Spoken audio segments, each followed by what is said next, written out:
Presenting antlers. इस कहानी की शुरुआत में फ्रैंक नाम के एक आदमी को दिखाया जाता है जो अपनी मैथ लैब लेकर एक इनएक्टिव माइन के बाहर पहुंच जाता है। दरअसल ये माइन कई सालों से बंद है।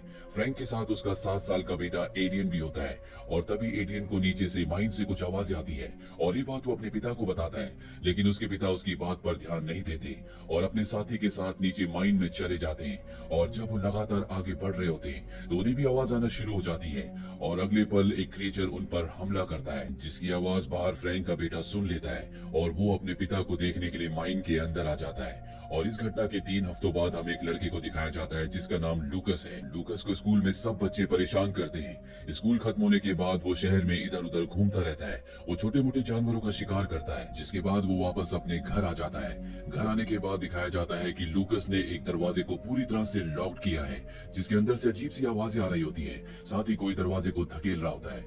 लूकस बहुत ज्यादा डरा हुआ है। इसके बाद वो अपने परिवार की फोटो देखता है और उदास हो जाता है। अगले दिन जब वो स्कूल जाता है तो उसकी क्लास टीचर, जिसका नाम जूलिया है, वो लूकस से कहती है कि तुम सब बच्चों को कोई कहानी सुनाओ। और अब लूकस सबको बताता है कि एक शहर में 3 भालू रहते थे जो बहुत खुश थे। वो बहुत अच्छा परिवार थे, लेकिन अचानक से 2 भालू बदल गए। वो बहुत ज्यादा अग्रेसिव हो गए और जिस तरह से लूकस ये कहानी सुना रहा होता है, जूलिया को लगता है जैसे वो अपने बारे में बात कर रहा है। क्लास के बाद स्कूल में एक बार फिर से लूकस को बच्चे, उसके क्लासमेट्स परेशान करते और तभी वहाँ पर जूलिया आ जाती है। जूलिया उसे बचाती है और डॉक्टर के पास ले जाती है, जहाँ पर डॉक्टर देखता है कि उसकी बॉडी में कई सारे जख्मों के निशान हैं और अब जूलिया लूकस की मदद करना चाहती है। जूलिया वापस घर आ जाती है, जहाँ पर उसके भाई को दिखाया जाता है जिसका नाम पॉल है। पॉल एक लोकल शेरिफ है और जूलिया पॉल को एक कल्प्रिट यानी कि एक अपराधी समझती है, क्योंकि जब जूलिया छोटी थी तो उसके पिता उसे अब्यूज किया करते थे, उसका शोषण करते थे और उस वक्त में जब उसे अपने भाई की जरूरत थी तो उसका भाई घर छोड़कर चला गया था और अब उसके पिता की मृत्यु हो चुकी है। जूलिया के साथ जो कुछ बचपन में हुआ था वो नहीं चाहती कि किसी और बच्चे के साथ भी ऐसा ही हो, इसीलिए वो लूकस की मदद करना चाहती है। अगले दिन वो देखती है कि लूकस एक दुकान के एक रेस्टोरेंट के बाहर खड़ा है और वो उसे उस रेस्टोरेंट के अंदर ले जाती है, उसे खाना खिलाती है और उससे उसके भाई के बारे में पूछती है। लूकस कहता है कि मेरा भाई हमेशा मेरे पिता के साथ रहता है और जब वो उसके पिता के बारे में पूछती है तो लूकस वहाँ से चला जाता है। रास्ते में उसे एक मरा हुआ जानवर मिलता है जिसे वो अपने साथ ले जाता है। वहीं जूलिया लूकस के घर में कई बार कॉल कर चुकी होती है, लेकिन किसी ने भी कॉल रिसीव नहीं किया होता, इसीलिए अब वो उसके घर पहुंच जाती है और जैसे वो दरवाजे के पास आती है तो उसे वहाँ पर बहुत ही भयानक आवाजें आती है, जिसे सुनकर वो डर जाती है और यहाँ से वापस चली जाती है। वहीं लूकस अब उस कमरे में जाता है जहाँ से हमेशा आवाजें आती थी और जब वो अंदर जाता है तो वहाँ पर हमें दिखाया जाता है कि उसके पिता फ्रैंक अब भी जिंदा है। दरअसल उस जानवर के अटैक करने के बाद वो वापस घर आ गए थे और उन्होंने अपने आप को इस कमरे में लॉक कर दिया।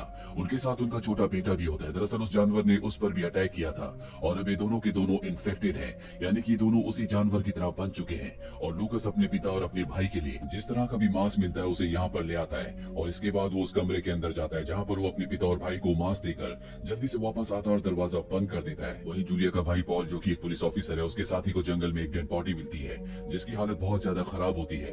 दरअसल ये बॉडी लूकस के पिता फ्रैंक के उस साथी की होती है जो उनके साथ उस माइन के अंदर गया था। और अब पॉल अपने साथी के साथ एक बार फिर से माइन के अंदर जाता है जहाँ पर उन्हें एक टूटा हुआ सींग भी मिलता है जो कि किसी भी जानवर का नहीं होता। वहीं दूसरी तरफ स्कूल में जूलिया को दिखाया जाता है जो लूकस के डेस्क को चेक करती है और वहाँ पर उसे उसकी ड्राइंग बुक मिलती है जिसमें बहुत ही खतरनाक भयानक चित्र उसने बनाए होते हैं और वो इस ड्राइंग बुक को लेकर प्रिंसिपल के पास जाती है और कहती है कि मुझे लगता है कि लूकस किसी न किसी परेशानी मुसीबत में है। इसीलिए स्कूल खत्म होने के बाद प्रिंसिपल लूकस के घर जाती है। उस वक्त लूकस घर पर नहीं होता और तभी उसे घर के अंदर से अजीब अजीब सी आवाजें आती है और वो दरवाजा खोलकर उस कमरे के अंदर आ जाती है जहाँ पर लूकस का भाई और उसके पिता है। वो सबसे पहले लूकस के भाई को देखती है जिसकी हालत बहुत ज्यादा खराब होती है, पर इससे पहले कि वो कुछ समझ पाती पीछे से लूकस के पिता उस पर हमला करके उसे मार देते हैं। और अब हमें दिखाया जाता है कि लूकस के पिता के शरीर से एक अजीब सा जानवर निकलता है। वहीं लूकस को जंगल में दिखाया जाता है जो अपने पिता और भाई के लिए मांस ढूंढ रहा होता है।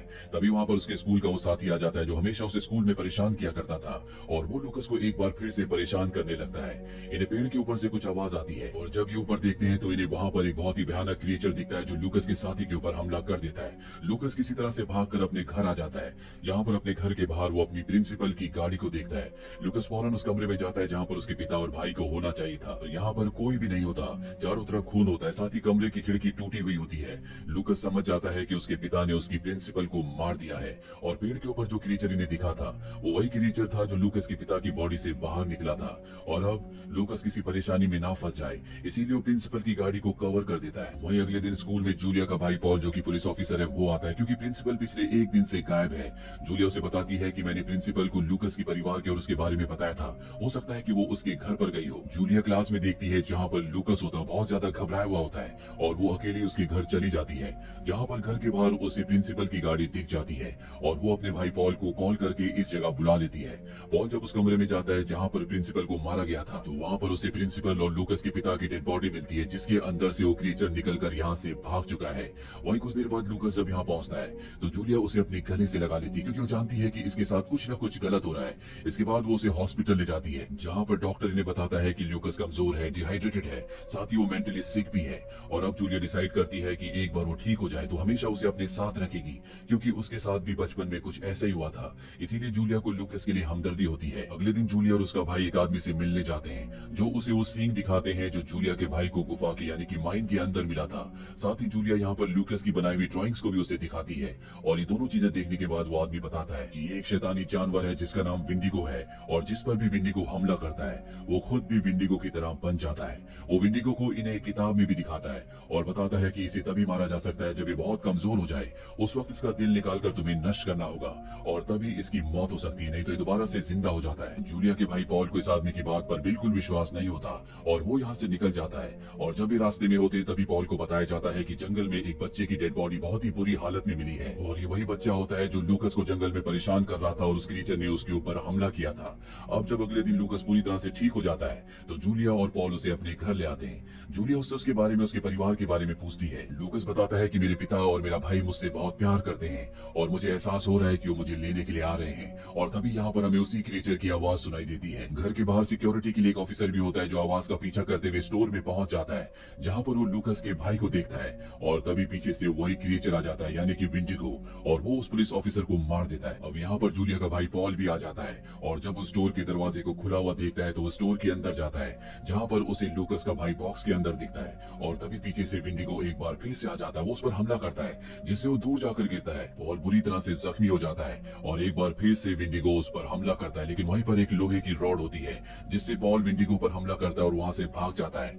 लूकस का भाई भी इस जगह से निकल चुका होता है। वहीं जूलिया स्टोर में आ जाती है जहाँ पर वो देखती है कि उसका भाई पॉल बुरी तरह से जख्मी है। वो उसके जख्मों पर कपड़ा बांधती है और अब यहाँ से लूकस भी गायब है और वो लूकस को ढूंढने के लिए अपने भाई के साथ उसी माइन के बाहर पहुंच जाती है जहाँ पर सबसे पहले लूकस के पिता और उसके साथी पर और उसके भाई पर अटैक हुआ था। अब वो माइन के अंदर अकेली चली जाती है जहाँ कुछ अंदर जाने के बाद उसे लूकस और उसका भाई दिख जाते हैं जो बुरी तरह से डरे हुए होते हैं और यहाँ पर विंडिगो भी होता है जिसके चेहरे पर अब भी लूकस के पिता फ्रैंक का चेहरा होता है और विंडिगो अब जूलिया की तरफ अटैक करने के लिए बढ़ता है लेकिन उसके पास गन होती है जिससे वो गोलियां चला देती है और यहाँ पर बहुत ज्यादा अंधेरा है इसीलिए वो निशाना सही से नहीं लगा पाती और अगले पल विंडिगो उसके पीछे आ जाता है। वो उस पर हमला करता है जिससे वो नीचे गिर जाती है और तभी वो फ्लेयर जला देती है जिससे रोशनी होती है और विंडिगो रोशनी से और आग से डरकर पीछे होने लगता है और इसका फायदा उठाकर जूलिया कई बार उस पर रॉड से वार करती है और लूकस भी पीछे से आकर उससे चाकू से वार करता है। विंडिगो के अंदर अब भी फ्रैंक की यादें होती है और जब वो अपनी बेटी को देखता है तो पूरी तरह से पजेस्ड हो जाता है और इस मौके का फायदा उठाकर वो चाकू से पीछे से उसके दिल को निकाल कर नष्ट कर देती है जिससे उसकी मौत हो जाती है। लेकिन अब विंडिगो की आत्मा निकलकर लूकस के छोटे भाई के शरीर में चली जाती है। दरअसल विंडिगो के अंदर एक ऐसी स्पिरिट होती है जो अपनी आत्माओं को एक शरीर से दूसरे शरीर में भेजता है। जब भी उसका एक शरीर खत्म होने वाला होता है तो वो उस दूसरे शरीर में प्रवेश कर जाता है जिसे उसने इन्फेक्टेड किया होता है, जिस पर उसने हमला किया होता है और यहाँ पर हमें लूकस के भाई को दिखाया जाता है जो अब विंडिगो में बदलना शुरू हो जाता है। जूलिया उसकी तरफ चाकू लेकर बढ़ती है। लूकस सामने आ जाता है। दरअसल वो नहीं चाहता कि वो उसके भाई को मारे पर जूलिया उसे समझाती है कि हमारे पास इसके अलावा कोई भी रास्ता नहीं है और वो लूकस के छोटे भाई को भी मारकर इस श्राप को यानी कि विंडिगो की आत्मा को हमेशा के लिए खत्म कर देती है। अगली सुबह जूलिया और उसके भाई पॉल को दिखाया जाता है जो नदी के किनारे लूकस के बारे में बात कर रहे होते हैं। जूलिया कहती है कि अब हम लूकस को अपने साथ ही रखेंगे। पॉल भी इस बात के लिए राजी हो जाता है। इसके बाद जूलिया और लूकस यहाँ से निकल जाते हैं और इनके जाने के बाद पॉल को खांसी आती है और उसके मुंह से काले रंग का पदार्थ निकलता है, यानी कि विंडिगो की आत्मा अब भी जिंदा है जो पॉल के अंदर है और जल्दी वो पूरी तरह से विंडिगो में बदल जाएगा। तो ये थी पूरी कहानी एंटलर्स मूवी की। ये मूवी ईयर 2021 में रिलीज हुई थी। IMDb पर इसकी रेटिंग है 5.9। उम्मीद करते हैं कि ये कहानी आपको पसंद आई होगी।